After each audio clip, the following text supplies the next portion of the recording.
ಒಪ್ಪಂದೆಯ ಮುಳ್ ಪಿಟಪತ ಸಮಗ ಭಾರತೀಯ ತಿಬಿಯದಿನ್ ಪ್ರತಿಕ್ಷೇಪವು ಪುಂಚಿ ಚಂದೆಯ ನಾಮ ಯೋಜನಾ ಪತ್ರ ಯಲಿ ಬಾರಗಣ್ಣ ಅಲೆಸ ನಿಯೋಗ என்பதாக அந்த செய்திக்கு தலைப்பிடப்படுகிறது. அதாவது பிறப்புச் சான்றிதழின் அசல் பிறப்புச் சான்றிதழ் கையளிக்கப்பட்டிருந்தும் நிராகரிக்கப்பட்ட உள்ளூராட்சி மன்ற வேட்புமனுக்களை மீள ஏற்றுக்கொள்ளுமாறு நீதிமன்றம் உத்தரவு பிறப்பித்திருக்கிறது.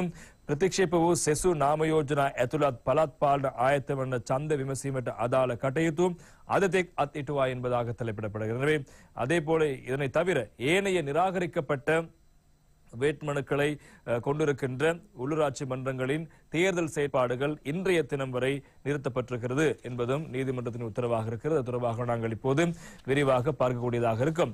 உள்ளூராட்சி மன்ற தேர்தல்கள் தொடர்பாக சமர்ப்பிக்கப்பட்ட வேட்புமனுக்கள் நிராகரிக்கப்பட்டதை எதிர்த்து மேன்முறையீட்டு நீதிமன்றில் எழுத்தாணை மனுக்கள் தாக்கல் செய்யப்பட்டுள்ள கொழும்பு மாநகர சபை உள்ளிட்ட உள்ளூராட்சி மன்றங்கள் தொடர்பாக தேர்தல் நடவடிக்கைகளை தொடர பிறப்பிக்கப்பட்ட தடை உத்தரவை மேன்முறையீட்டு நீதிமன்றம் நீடித்திருக்கிறது என்பது முக்கியமான செய்தியாக இருப்பது நாங்கள் காணலாம். இன்று 3ஆம் தேதி வரை நீடித்து உத்தரவிட்டிருக்கின்றது. மேன்முறையீட்டு நீதிமன்றின் பதில் தலைமை நீதிபதி முகமது லஃபார் தாகிர் தலைமையிலான நீதிபதிகளான பிரியந்த பெர்னாண்டோ ஆகியோர் அடங்கிய இந்த அமர்வு இதற்கான உத்தரவை நேற்று பிறப்பித்திருக்கின்றது.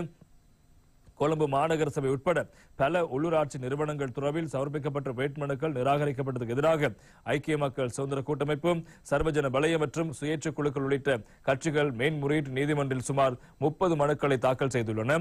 குறித்த மனுக்கள் நேற்று 2வது நாளாக பரிசீலிக்கப்பட்டன. எனவே நேற்று தினம் மனுக்கள் மீதான பரிசீலனை இடம்பெற்ற போது நிராகரிக்கப்பட்ட வேட்புமனுக்களில் பிறப்புச் சான்றிதழின் மூலப்பிரதிகளை இணைத்து சமர்ப்பித்த வேட்புமனுக்களை மீண்டும் ஏற்றுக்கொள்வதற்கு நீதிமன்றத்தின் முன் இணக்கம் காணப்பட்டது. அதன்படி உள்ளூராட்சி மன்றங்களுக்கான சமர்ப்பிக்கப்பட்டு நிராகரிக்கப்பட்ட வேட்புமனுக்களில் பிறப்புச் சான்றிதழின் மூலப்பிரதிகள் இணைக்கப்பட்டுள்ள வேட்புமனுக்களை மீண்டும் ஏற்றுக்கொள்ளுமாறும் மேன்முறையீட்டு நீதிமன்றம் உத்தரவிட்டது.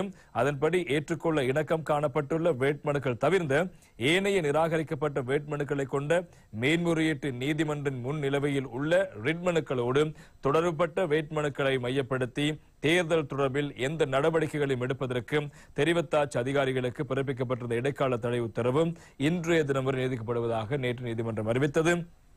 அதன்படி இந்த வழக்குகள் உட்பட உள்ளூராட்சி நிறுவனங்கள் தொடர்பாக தேர்தலை நடத்துவது தொடர்பாக இன்று வரை எந்த நடவடிக்கை எடுப்பதை தவிர்க்குமாறு தேர்தல் அதிகாரிகளுக்கு அறிவிக்குமாறும் மேன்முறையீட்டு நீதிமன்ற அமர்வு மூலம் உத்தரவு பிறப்பிக்கப்பட்டிருக்கிறது.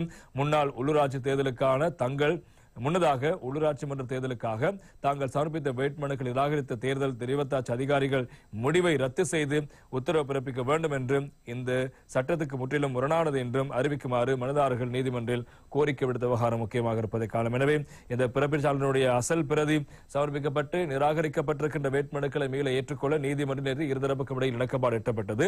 அந்த பிரச்சனை தீர்ந்துவிட்டது. ஆனால் அதனை தாண்டி வேறு பல பிரச்சனைகளும் இருக்கிறது இந்த வேட்பு நிராகரிப்புக்கு. எனவே அது தொடர்பான தீர்ப்பு இன்றைய தினம் அறிவிக்கப்படுவதற்கான வாய்ப்பு அதிகம் இருக்கிறது. அதுவரை அப்படியான மனுக்களை நிராகரித்த உள்ளூராட்சி மன்றங்களுடைய செயற்பாடுகளை தேர்தல் செயற்பாடுகளை இன்றைய தினம் வரை ஒத்திவைத்து நீதிமன்றம் நேற்று தினம் உத்தரவு பிறப்பித்திருக்கிறதும் பிரதானமான செய்தியாக இருப்பதை காணலாம்.